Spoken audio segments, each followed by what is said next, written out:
আসসালামু আলাইকুম এভরিওয়ান, কেমন আছেন সবাই? আজকে আপনাদেরকে দেখাবো সুজি দিয়ে 1 মিনিটে এই ফুলকো ফুলকো পপিটাটি কীভাবে বানিয়ে নেবেন। আমার এই রেসিপিটি কোনোভাবে স্কিপ না করে পুরো ভিডিওটি দেখে নিন, তাহলে আপনাদের কাজে আসবে। প্রথমে একটা মিক্সিং বোলে 1 কাপ পরিমাণ আটা দিয়েছি, তারপর দিয়ে দেব 1 কাপ পরিমাণ সুজি। আমি এখানে কোনো আতপ চালের গুঁড়ো ইউজ করব না, শুধুমাত্র আটা আর সুজি দিয়ে পিঠাটি বানাবো। আর দিয়ে দিচ্ছি স্বাদ পরিমাণ চিনি, আর দিয়ে দেব পরিমাণ মতো লবণ। এখন আমি সবগুলো শুকনো উপকরণ ভালো করে মিক্স করে নেব। আর দিয়ে দেব কুসুম গরম পানি। এখানে আমি 1 কাপ পরিমাণ কুসুম গরম পানি নিয়েছি, একেবারে দেব না, একটু একটু করে দিয়ে এটা সফট ডো করে নেব। আমার এখানে 1 কাপ পরিমাণ পানি লেগেছে। এখন আমি এটা সফট ডো করে নেব, ভালো করে মথে নেব।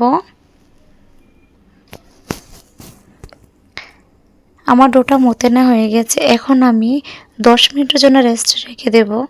10 মিনিট পরে ফিরে এসেছি। এখন আমি আরেকটু ভালো করে মথে নেব। এখন পিঠাগুলো বানিয়ে নেব। প্রথমে আমি একটা ডো নিয়ে ভালো করে একটা পাতলা পিঠা বলে নিচ্ছি। পিঠাটা বেশি পাতলা করব না।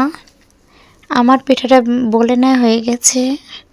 এখন আমি একটা স্টিলের বাটিতে সবগুলো পিঠা এক সাইজে কেটে নেব। তাহলে সবগুলো পিঠা একই রকম হবে। সবগুলো পিঠা আমি একই রকম কেটে নিয়েছি। এখন আপনাদেরকে দেখাবো। দেখুন সবগুলো পিঠা এক সাইজে হয়েছে। এখন আমি তেলে ভেজে নেব।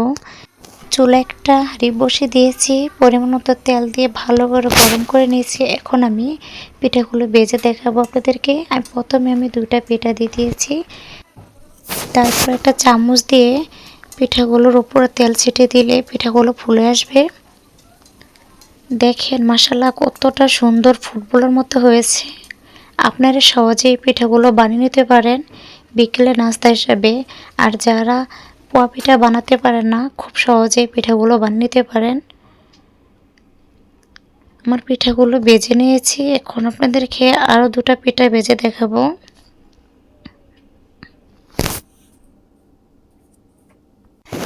আর আপনারা যদি সহজে এই রেসিপি পেতে চান, তাহলে আমার চ্যানেলটি সাবস্ক্রাইব করে আমার পাশে থাকবেন আর একটা লাইক দিয়ে যাবেন। আমার এই পিঠাগুলো কেমন হয়েছে অবশ্যই কমেন্ট করে জানাবেন। সবগুলো পিঠা আমি এইভাবে ভেজে নেব। আর অতি তাপায়নের জন্য ঝটপট এই পিঠাটি বানিয়ে নিতে পারেন, তাহলে কোনো রকম ঝামেলা হবে না। খুব শর্টকাটভাবে এই পিঠাগুলো বানিয়ে নিতে পারেন। আমার এই পিঠাগুলো ভেজে নেওয়া হয়ে গেছে। এখন চুলা থেকে নামিয়ে নেব। এখন আপনাদেরকে দেখাবো পিঠাগুলো কেমন হয়েছে। দেখেন মাশাআল্লাহ পিঠাটা দেখতে কতটা সুন্দর হয়েছে আর ফুলকো ফুলকো হয়েছে। আমি আপনাদেরকে সহজ এবং শর্টকাট রেসিপি দেওয়ার চেষ্টা করি। যদি ভালো লাগে থাকে তাহলে একটা লাইক দিয়ে যাবেন আর কমেন্ট করে জানাবেন আমার পিঠাগুলো কেমন হয়েছে।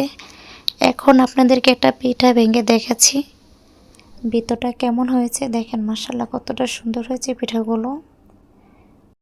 আমার এই রেসিপিটি দেখার জন্য সবাইকে ধন্যবাদ। আবার কোনো নতুন রেসিপি নিয়ে চলে আসবো। সবাই ভালো থাকবেন। আল্লাহ হাফেজ।